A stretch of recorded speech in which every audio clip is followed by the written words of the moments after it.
H வினோத்தோட இயக்கத்துல விஜய் நடிக்கக்கூடிய கடைசி படம் தான் ஜனநாயகன். இதுல அவருக்கு ஜோடியா பூஜா ஹெக்டே நடிச்சிருக்காங்க. அதோட பாபி தியோல், மமிதா பைஜி விட்டவங்களும் நடிச்சிருக்காங்க. படத்துல இருந்து 2 போஸ்டர்கள் கடந்த மாதம் வெளியானதால மிகப்பெரிய வரவேற்பை பெற்றிருந்துச்சு. அதை பார்க்கும் போது இந்த படம் அரசியல் ரீதியான ஒரு ஜானர்ல உருவாகலாம் அப்படின்னு கருத்தையுமே பலருமே தெரிவிச்சிட்டு இருந்தாங்க. இந்த நிலையில இந்த படம் குறித்த ஒரு புதிய தகவல் இன்னைக்கு வெளியாகி இருக்கு. வெங்கட் பிரபு இயக்கத்துல விஜய் நடிச்ச கோட் திரைப்படம் கடந்த வருடம் வெளியா இருந்துச்சு. முதல் முறையா 2 பேரும் இணைஞ்சிருந்ததால அந்த படத்தோடைய மீது உச்சக்கட்ட எதிர்பார்ப்பு எழுந்திருந்துச்சு. மிகப்பெரிய பட்ஜெட்லயும் ஏஜிஎஸ் நிறுவனம் படத்தை தயாரிச்சிருந்தாங்க. ஆனா ரசிகர்களுடைய எதிர்பார்ப்பை பெரிய அளவுல அந்த படம் பூர்த்தி செய்யல. முக்கியமா படத்துல புதுமையா எதுவுமே இல்லைன்றதும் உண்மை. யூகிக்கக்கூடிய திரைக்கதையாகவே இருந்தது அப்படின்னு பலருமே ஓப்பனாவே அந்த படத்தை பத்தின கருத்துக்களை பதிஞ்சிட்டு இருந்தாங்க. அப்போ அவர் கோட் படத்துல நடிச்சிட்டு இருந்தப்பவே ஹெச் வினோத்தோட இயக்கத்துல நடிக்கிறதுக்காக கமிட் ஆனாரு விஜய். இதுக்கிடையே தமிழக வெற்றி கழகம் அப்படின்ற கட்சியுமே தொடங்கி இருந்தாரு. மக்களவை தேர்தல்ல அந்த கட்சி போட்டியிடாவிட்டாலுமே கூட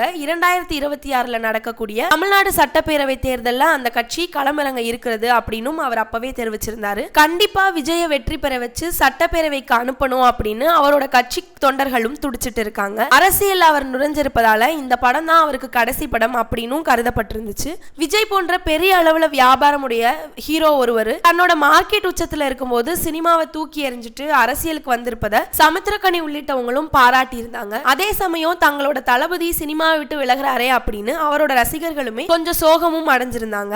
விஜய் இப்போ நடிச்சிட்டு வரக்கூடிய படத்துக்கு ஜனநாயகன் அப்படின்னு பெயர் வைக்கப்பட்டிருக்கு. இதுல அவருக்கு ஜோடியா பூஜா ஹெக்டே நடிக்கிறாங்க. வில்லனா பாபி தியோல் நடிச்சிட்டு இருக்காரு. படத்தோட பேரும் போஸ்டருமே கடந்த மாதம் 26ஆம் தேதி அன்னைக்கு குடியரசு தினத்தை முன்னிட்டு வெளியிட்டு இருந்தாங்க. அதை பார்த்த ரசிகர்கள் கண்டிப்பா இந்த படம் அரசியலை மையப்படுத்தி தான் இருக்கும்னு உறுதியா சொல்ல ஆரம்பிச்சாங்க. அதோட அவருடைய அந்த போஸ்டர் இந்த கடைசி படம் அவருடைய அரசியல் வாழ்க்கையோட தொடக்கமா இருக்கும் அப்படின்னு பலரும் கருத்து தெரிவிச்சிட்டு இருந்தாங்க. பலரும் இப்படி கருத்து தெரிவிச்சிருந்த சமயத்துல கூட ஹெச் வினோத்தே அப்படி இருக்காது அப்படின்னு ஒரு விழாவிலையுமே கூறியிருந்தாரு அப்படின்றது நம்ம கவனிக்க வேண்டியதாகவும் இருந்துச்சு.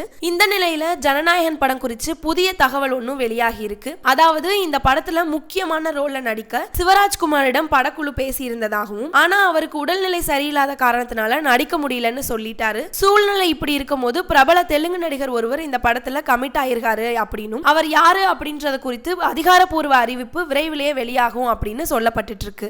இது போன்ற சினிமா செய்திகளை தெரிஞ்சுக்கிறதுக்கு மறக்காம தமிழ் ரிப்போர்ட்ஸ் சேனலை சப்ஸ்கிரைப் பண்ணிக்கோங்க. அப்படியே இந்த வீடியோக்கு ஒரு லைக் பண்ணிட்டு உங்களுடைய கருத்துக்களை கமெண்ட் செக்ஷன்ல பதிவிட்டுருங்க. நன்றி.